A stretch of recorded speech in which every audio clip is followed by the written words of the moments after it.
Putin এমন এক সময়ে দিল্লিতে আসছেন যখন আমেরিকার সঙ্গে ভারতের কূটনৈতিক টানাপোড়েন চলছে। ফলে এই সফরে দিল্লি এবং মস্কোর মধ্যে বন্ধুত্ব আরো বৃদ্ধি করতে চাইছেন পুতিন। দুদিনের সফরে বৃহস্পতিবার ভারতে আসছেন রাশিয়ার প্রেসিডেন্ট ভ্লাদিমির পুতিন। তার আগে মঙ্গলবার ভারতের সঙ্গে একটি গুরুত্বপূর্ণ সামরিক চুক্তিতে অনুমোদন দিয়ে রাখার রুশ পার্লামেন্টের নিম্নকক্ষ স্টেট প্রভা দুদেশের মধ্যে লজিস্টিক সাহায্যের আদান প্রদানের জন্য গত ফেব্রুয়ারিতে দিল্লি এবং রাশিয়ার মধ্যে একটি চুক্তি হয়।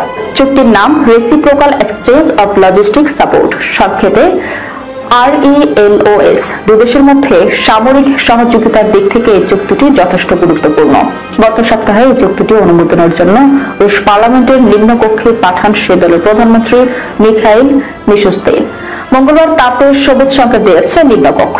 স্টেট ডুমার স্পিকার ভ্যাচেস্লাভ ভলোদিন বলেন, ভারতের সঙ্গে আমাদের কৌশলগত এবং সার্বিক সম্পর্ক রয়েছে। আমরা এই সম্পর্কের কদর করি।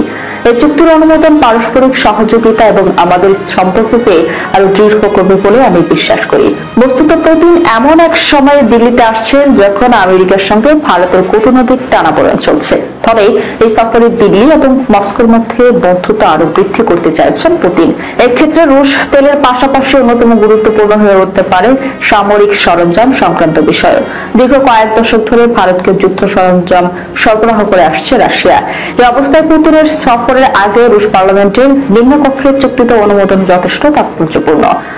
RELOS চুক্তিতে রুশ সামরিক সরঞ্জাম, যুদ্ধজাহাজ এবং যুদ্ধবিমান রাশিয়া থেকে ভারতের সরবরাহের পদ্ধতিগত বিভিন্ন বিষয়ে উল্লেখ রয়েছে। একই রকম ভাবে ভারতের থেকেও সামরিক সহযোগিতার পদ্ধতিগত দিকও উল্লেখ রয়েছে চুক্তিতে। এটি দুদেশের মধ্যে প্রতিরক্ষা ক্ষেত্রে একটি পারস্পরিক সহযোগিতার চুক্তি। দুদেশের বাহিনী যৌথ মহড়া প্রশিক্ষণ থেকে শুরু করে সামরিক আরো বিভিন্ন ক্ষেত্রে সহযোগিতার বিষয়ে উল্লেখ রয়েছে চুক্তিতে।